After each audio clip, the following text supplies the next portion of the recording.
আসসালামু আলাইকুম। আমার চ্যানেল মেহেরিমা কুকিং ডায়েরিতে সবাইকে জানাচ্ছি স্বাগতম। আবারও একটু নতুন রেসিপি নিয়ে আপনাদের সামনে চলে এসেছি। রেসিপিটি হচ্ছে খইয়ের বড়া। এই খইয়ের বড়া বানাতে যেসব উপকরণ লাগবে তা আমি আপনাদের একবার দেখিয়ে দিচ্ছি।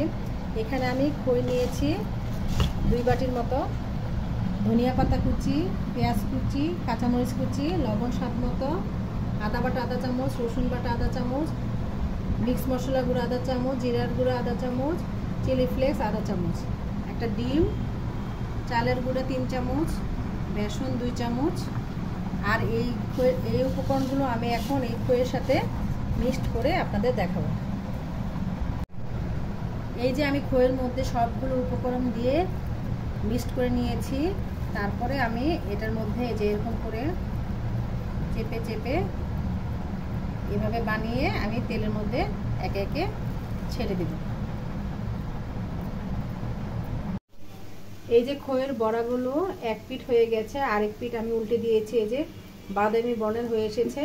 এখন আমি নামিয়ে পরিবেশন করে আপনাদের দেখাবো।